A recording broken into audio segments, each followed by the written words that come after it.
Waka thuolo makawuono ni kendo mondo arwak uduto johera mag Lolwe TV e odiochieng' makawuono mar tich ang'wen e gweth mokinyi e wach Nyasaye ma Ruoth otimonwa ng'wono mondo wawinj kuome. Kapok wachako to walamo Nyasaye. Wuoro manyaka chieng', Nyasach polo gi piny, Nyasach gode aore gi nembe, Nyasaye mantie, Jaler mar Israel, Raboni ruodh kwe, chunyo paki opwoyi kendo dendi. Nyasaye erokamano miyowa thuolo manyadichiel kendo mondo wawinj kuomi. Rabi arwaki mondo iwuo kodwa wawinj kuomi kuom nyalo mar tiyo gi teko mar badi. Midwachi otimre Nyasaye ka pinyruodhi lor, to kel winjo Nyasachwa e chunywa, winjo ma iye mar tiyo mar wachni. Chak kodwa weche duto e nying loch mar Yesu akwayo. Amen. Agone ruodhno erokamano ma nyalo gik moko duto, kendo wach mwabiro winjo wayudo e Jeremia. Wayudo somo marwa e Jeremia 33 matindo 1 nyaka 3. Wach mwabiro somo en Jeremia 33 madongo, matindo 1 nyaka 3. Muma wacho niya: kendo wach Jehova nobiro ne Jeremia ndalo mar 2, kanobedo ng'ama otwe e dipo mar jorit, mowacho: Jehova ma jatim wach owacho, Jehova malosogo mondo okete mosiko, Jehova e nyinge. Luonga mi anaduoki wach, ananyisi weche madongo matek ma ok ing'eyo. Amen. Somo machielo wabiro somo e ywagruok mar Jeremia. Ywagruok mar Jeremia 3 matindo 55. 3 matindo 55, 56 gi 57, mawacho niya: naluongo nyingi, a Jehova, kane an e od twech mamwalo ahinya. Ni winjo dwonda, kik idagi winja kawacho kaywak. Kane aluongo nyingi, ne sudo buta miwacho kik iluor. Amen. Thoro mar wach mar Roho Maler okete chunya ma Nyasaye wuoyogo kodwa en luongo Jehova. Luongo Jehova. Nyasachwa ni kodwa, kendo Nyasaye nigi joge. Nyasaye ok ni mabor ne ng'ata madware. Kendo muma wacho ni Nyasaye mochwe polo gi piny, Nyasach Ibrahim, Isaka gi Jakobo, ite okodino mar winjo lamo, sayo, kwayo kata ywak mar joge. Nyasaye nobe bade ok chiek mar reso ng'ata moywak e nyime. Jeremia ne janabi e dhod Juda e muma machon e kinde nogo mane Jehova oluongi. Kendo muma wacho ni noluongi Jeremia ka en wuoyi maraga matin marawera. Nyasaye nokone ni kapok na onyuoli kata pok nomak ichni naseyieri, kane ine imeru naseluongi. Nyasaye ne kode dwaro. Nyasaye ne kode kod chenro maber. To mae momiyo Jehova noyiero Jeremia kaka achiel kuom jonabi mane Ruoth oyiero ndalo mag muma machon. Asomo wach e Jeremia 3:33 matindo 1 nyaka 3. Wach masomo wuoyo kuom wach manotimore ne Jeremia. Sama Jeremia ne koro weche mag Jehova n'oganda Juda, wach manokoro nogo kode jela. Wach manokoro nogo kode twech. Wach manomiyo otwe Jeremia mokete e laro mar odrit mar dipo. Wach masomo nomako jal miluongo ni janabi, kendo muma wacho ni Jeremia ne kama tek. Jeremia ne ng'ama miyo chiemo onge, to noketne mondo cham kuon mang'ich. Jeremia noridi tiendene gi lwetene gi rateke. Jeremia noketne askeche marite.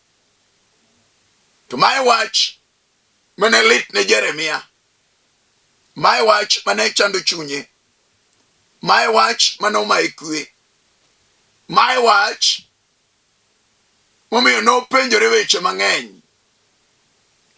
To sama ne en e kar jela kamano od twech, umalero ni wach Nyasaye nobiro ne Jeremia nyadiriyo. Sama ne sande, chunye ne penjore, to ere Nyasaye manyo luonga? Ere Nyasaye manyo ora mondo akor wach ne dhod Juda? Ere Nyasaye manyo keto wachne gi muche kuoma? To mumalero ni e kinde no, Nyasaye majabiro, Nyasaye majathinyre, nothinyore ne Jeremia ndalo mar ariyo. Sama nonyisore ne Jeremia, to wacho ne Jeremia weche moko. Ni Jeremia yudore ni pok ifwenyo kata owuotho kodi siri mag polo. Pok ing'eyo kaka Nyasaye tiyo. Pok idimbo yor Jehova hie. Agone Ruoth erokamano. Mwacho ni kendo Jehova, wach Jehova nobiro ne Jeremia ndalo mar ariyo ka nobedo e od twech. Ng'at motwe ma onge kama onyalo dhiye, onge thuolo mar dhi yalo wach kendo, onge thuolo mar timo gigene. Ng'ama oketne jorit marite gi rateke bendo make. Muma wacho ni Nyasaye noparo ne Jeremia, ni Jeremia bendi ng'eyo ng'at ma kowacho wach to timo. Bendi ng'eyo jal marito singruoge. Bendi ng'eyo jal manigi teko gi loch ewi weche te ma samoro dhano nyalo kalie. Bendi ng'eyo ni Nyasaye ema miyo gimoro betie ae to siko, makata weche chal nade, to Nyasaye nyalo bedo Nyasaye wachno. Miwuoyogo ni janabi, ojal manyose koro weche moko chien, ojal manyo ywak kaneno richo jo Juda kaka chal, ojal manyo ywak kaneno mirimbi Nyasaye ka okum Juda. To mae wach momiyo Nyasaye amalo to limo Jeremia. Koni Jeremia wuode lekia, inema wach Nyasaye ani piny. Ni bendi ng'eyo ni nitie Nyasaye man gi teko gi loch Nyasaye man gi nyalo ewi weche te. Nyasaye maratego ma ok nyal nyagi. Nyasaye mang'ado buch ng'ato kare. Nyasaye manyalo miyo ng'ato neno kech nyaka nyim wasike. Nyasaye manyalo kalo gi ng'ato wach mapek mochung' e nyime. Nyasaye manyalo duoko ne ng'ato weche machando chunye. Nyasaye manyalo oyo ng'ato kara ka en e lweny kata e chandruok kata en e wach mapek magore kode. Nyasaye nobiro ne Jeremia e thuolo mawuoye kod jal ma Nyasaye oloso ne thuolo. Wach Nyasaye obiro ne in mondo iyude giminyalo mako, wach minyalo chomogo Nyasaye. Wera nitie gimomiyo wach Nyasaye obiro ni. Nitie gima Nyasaye oloso ni thuolo. E wach ma wayude Jeremia. Nitie gima samoro Nyasaye dwa ni mondo golie mosechando chunyi. Gimomiyo anyonora kar janabi, jalni nong'e ni Nyasaye nitie. Jalni noseulo duong' gi loch gi teko gi nyalo mar Jehova. Jalni nosekoro weche Nyasaye mamuch Nyasaye noketo kuome. Jalni nyosegolo jomoko e twech nyaka jela mar Satan moduoko ir Jehova. To eke jachino donje chuny jatelo ruodh jo-Juda. Nabira no weche manowacho ne soko wang' ruoth. To mirimbi Nyasaye ne biro ne Juda. To miyo wachni ruoth noneno ni gik ma Jeremia koro richo ok dhi kaka odwaro. Nabira nodagi Nyasaye kendo nomiyo jo-Juda oloso hemko mag gik milamo, mag nyiseche molos gi lwedo. To ma ema wang' Jeremia ogo matek ka kwerogi. Wach mogo gi Jeremia jela. Risa ba ng'ato ni e chandruok, onyalo bedo gi kiondko gi ubagabaga gi paro mang'eny. Onyalo bedo gi pek mar chuny. My watch manomiyo Jeremia ywak ka en e od twech. Ywak ne nochopo e nyim Jehova. Ma Nyasaye obiro aeto wacho ne Jehova ma jatim wach. Owacho Jehova ma jatim wach nyo wuoyo gi Jeremia weche moko. To kaka nowacho no, osiro wachne ni Jehova ma jatim wach owacho.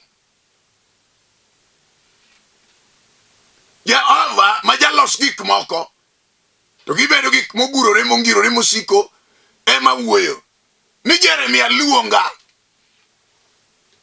wachagi kanyo. Mane thoro mar wach luongo Jehova. Ei wach ma ng'ato nitie ei lweny ma samoro ng'ato kalie, lweny mapek magoyo ng'ato, lweny moruyo gi ng'ato, lweny ma onyonore, lweny mathiano, lweny moichi kata ng'ato en jalweny. Ng'ato nyalo bedo ng'ama nyose war mong'eyo Nyasaye. Mano ok nyal miyo lweny bedo mabor kode. Mano ok nyal miyo lweny bedo maonge. Jal mowar ne man gi lweny. Yesu wacho ni wan e piny to ok wan mar pinyni. Omiyo piny ok mor kodwa. Ruodh piny, ruodh yamo, Satan, ruodh okinyi, jal ma ok dwar maber. Omiyo joma nyo yie nigi lweny. Jal ma nyo seulo Yesu, ma nyo dagi yor Satan gi timbene. Jalo lweny gergo mokalo. Jal ma nyo ulo ni Yesu ruoth no. Yamo pek kuome. To e wayudo janabi ma Jeremia, jal makoro weche to timore, jal manyo wuoyo gi Nyasaye mbaka wang' gi wang', wach ma Jehova dwaro mondo mi otene ochop ne jo-Juda. Injili omiyo donjo jela, injili omiyo donjo twech, injili omiyo go kama tek, injili omiyo donjo ywago dayo, injili omiyo go ywagruok gi muodo lak, kichwade kiboko, kanyo rateke omako lwete, kanyo roche otwe tiendene, jalno ni kanyo nikech injili. En wach mane mikale. Namba achiel, ka ng'ato pok oluongo Nyasaye, to nego yie ni Nyasaye no nitie. Ka ng'ato pok otero ywakne e nyim Jehova, to nego los kinde gi Nyasaye. Ng'ato nego puodh ngimane, ng'ato nego yie. Mumalero ni Yesu wacho niya e Injili Johana 14 matendo 6 ni an e yo, an e adiera, an e ngima. Onge ng'ato madhi ka Wuora mako kadho kuoma. Yesu wacho Johana 14 14 gimora mora ma ukwae nyinga, an Yesu natim. Ei wach manade ma in go, apime gi wach ma chieng' mar achiel joote nigi Yesu e yie ka gikwang' gi loka Galili. Kwang' jasigo tugo yamo ga paka ga itie nam. Wach momiyo jopuonjre no ywak, kata ne gin jolony mag nam mag kwang', ta itine pek, wang' gi ywak. Kisomo Luka 8:3 gi ywak. To ne gigowo e luongo Yesu, ne gigowo e chiwo Yesu, eka Yesu amalo. To mae wach ma Nyasaye wuo gi Jeremia. Roho Maler dwaro ng'ama nigi chandruok, ma pi wang'e odoko chiembi. Roho Maler dwaro ng'ama nigi pek, mosetemo to tame. Roho Maler wuoyo gi jal ma yore gi jachien oloro. Mane jal ma Roho Maler dwaro. Emomiyo wacho ne Jeremia, wuodele kia janabi, luonga an Jehova, luonga an Nyasaye. Atemo lero ang'o? Ka ng'ato dwa nolo lweny, dhano rem, dhano onge teko, dhano nyap, dhano gik moko tamo, dhano nigi kama gike to ok onyal. Dhano Nyasaye manyalo konye. To mae momiyo Nyasaye mok nindi mak nur, Nyasaye mochwere manyaka chieng', ruodho muma Nyasaye mak lo, Nyasaye mabare tek. Uketo wache lewa ne ya, luonga to ananyisi weche matek, weche madongo ma ok ing'eyo. Kata rateko mako Jeremia, kata kiboko ywak e dendi, kata jare ting'udho law kuome, kata goye to make mateka. Jehova wachone niya, alwora ma intie no lor, ewi malo kama intie kolor. Wach na pimo, wach manotimore chieng' moro ne Paulo gi Sila, mago jo injili mane yalo wach Nyasaye chieng' moro e gweng' mar Filipi. Ne giyalo injili, injili mane giyalo ne ogonyo dhako moro mane ne jamirieri, mane ne gisepe makoro weche. Sama ne gichome gitir gi injili, injili ne ogolo jochiende lela, ma jochiende oweyo jalno. Bang'e weg dhako no mane loko kode, mane yudo ala kokalo kuome, nomako Paulo gi Sila, ma girwako Paulo gi Sila jela. Wach manomiyo twe Paulo ka giywak e jela, rateke omako tiendegi. Aeto jorit bende obedo e dho jela ritogi. Uket jorit matek, ganda 4 monyono piny, ma wilore bang' seche adek. Wach no nomiyo Paulo gi Sila oparo Nyasaye, Nyasaye mar ono mar loch, Nyasaye mar tego makoluongi, jal ma jabiro ka ng'ato yaw chunye, ka ng'ato dware ke chunyo nigi dwaro, ka ng'ato dhi ire ke chunye nigi wach machando ngimane. Nyasaye ma okud wi ng'ato, Nyasaye ma ite okodino, Nyasaye ma bade okchiek, Nyasaye ma jawinj ywak ji, Nyasaye moikore mar reso ng'ata madware. Nyasaye nolor ne Paulo ke Sila, Paulo ka Albert ma jataso, ka gin gi Sila e jela. Nyasaye notimo ne gik madongo, ma mise mar jela no yiengni, chieng'o nogo rateke no chot, ma gidong' thuolo, chieng'o nogo dhoudi no yawre, funde no tur matindo tindo, kawuone teko biro. Gima temo lero en ang'o? Paulo gi Sila no luongo Nyasaye, ka gin e jela, gin e twech, ka gin kama tek ma ginyal. Kata mana sani nitie jal ma wasigo diyo, jal ma wasigo diyo piny gi wach mapek ma ok onyal, jal ma wasigo diyo kore moywe buka ber onge, jal ne Roho Maler wuoyogo ni kawuono ni de luonge Nyasaye, ruodhe chieng', ruodhe dwe, haleluya, ruodhe liudu, ruodhe boche, ruodhe yogni, Nyasaye mane tie, meja jateko, ruodhe ler. Ibiro neno gik ma Jehova timo. Ok odewre ni kaliang'o, ok odewre ni nenang'o, ok odewre nang'o matimi, ok odewre wasiki wachang'o, ok odewre lweny chalo nade, kata obed mana lwenje nam mara iti magalagala, kata obed mana lweny chien mag choke mag patuye mochiere ngima ng'ato, manyalo go kara nyathi gi ndulme, manyalo onore kata gi unwa, manyalo kelo tuo mathieth ne onge, manyalo kelo yamo magalagala. Kiluongo Jehova Nyasaye, ajuoga mar ajuoke, Nyasaye mar ambiel roi, iluongo Jehova Jire, Nyasaye ma jakel gik maonge, Jehova Nisi, Nyasaye mochung' e kedo mar lweny, Jehova Rafa, Nyasaye ma jachang. Gima ng'ato nego time no luongo Nyasaye. Kawuono dong' de luongo Jehova, wach mineno intiego no.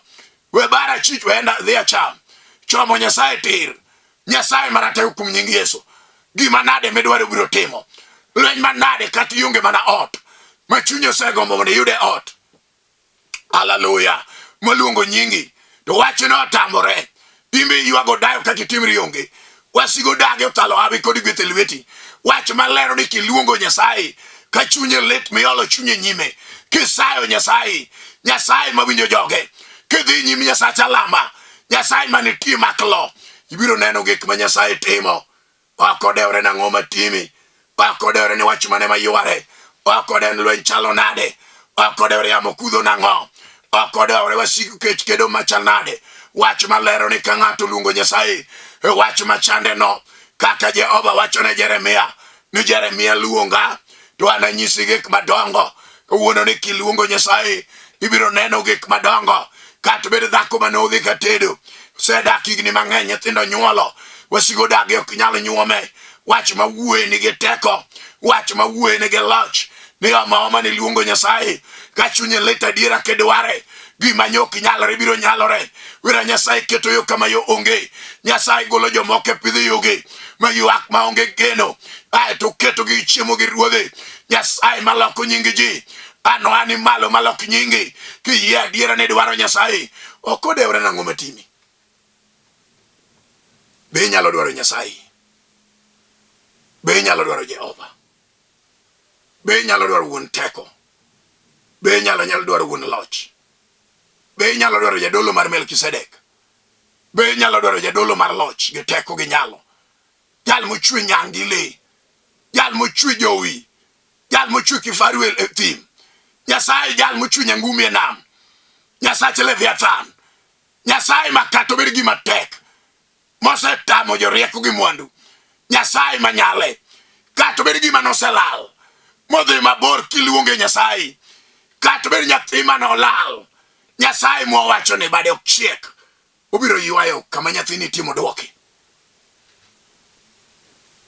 Bidangi luonge Nyasaye, tinende ni wach masandi no, bidangi dware Jehova, Nyasaye man gi ng'wono kod kech, bidangi manye ruodh polo gi piny, wuoro manyaka chieng', owacho ni luonga, Jeremia luonga, ketri kar Jeremia, uno janabi Jeremia onge, tuono nogo lweny motieko, mogo neno duong' Nyasaye, wacho no nogo le jela, mano wuok e lwet wasike, Odokola oyalo mana wach ka injili timo gik madongo.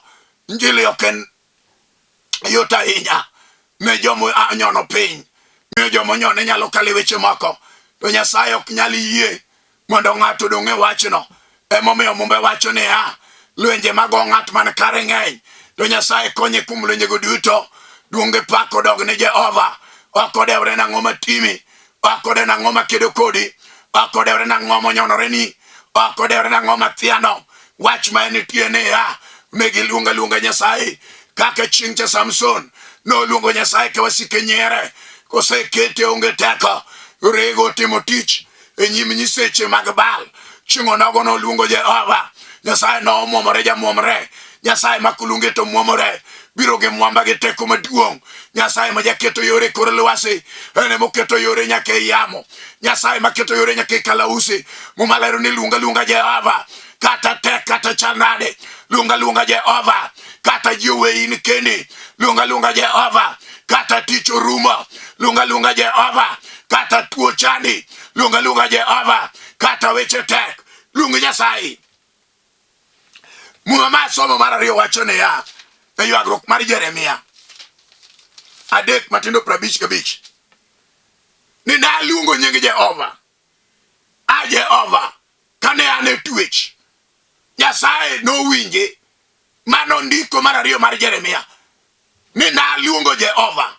Nyasaye kane twech, Nyasaye nowinje. Umano wacho ni Jehova nowinjo duonda. Adier na sudo machiegni, Jehova no ana malo, Nyasaye no lochona. En kanye ma konyruok nyalo aye, en kanye ma chang nyalo aye, en kanye ma go nyalo aye, en kanye ma kwe nyalo aye, en kanye ma dwoko nitie. Mana kum Jehova Nyasaye mochwe polo gi piny. Owache duond Daudi ke Jesse, Zaburi 9:9 ni Jehova Nyasaye ema jomithiro ringo tony kuome. Kata mana sani kuom nying Yesu ja Nazareth, jal ma chunye wuoyogo ni kama gike ni agike kek yore, agike kama kanyal kalo. We aluongo Nyasaye, jal ema wanyalo lamo go Nyasaye ka chunyo yawre mondo ne gik madongo ma Nyasaye timo.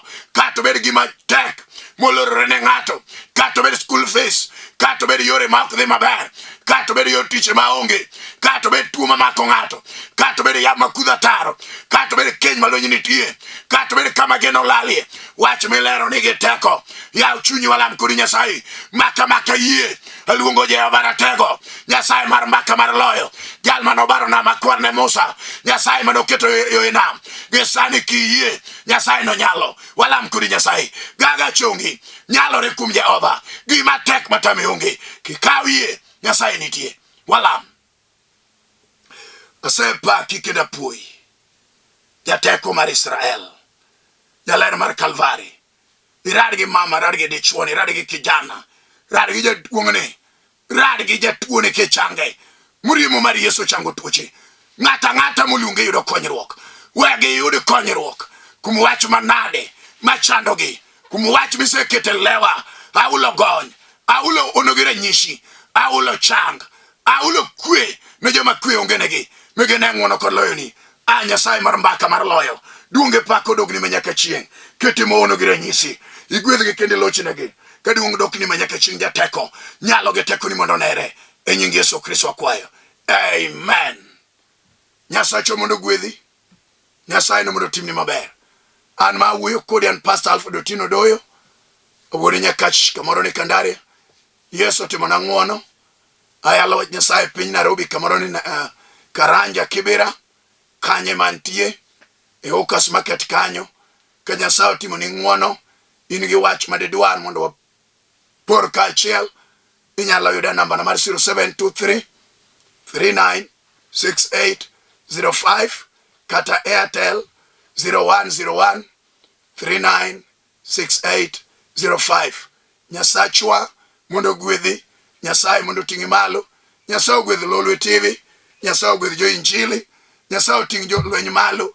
Wach Nyasaye chop kare, tinende ni ng'wono kod kwene obed kodu. Dwera gini en marwa mar Jaluo. Shalom. Warati chang'wen manyien e nying Yesu Kristo. Amen. Limo ya wendora, abani limo ya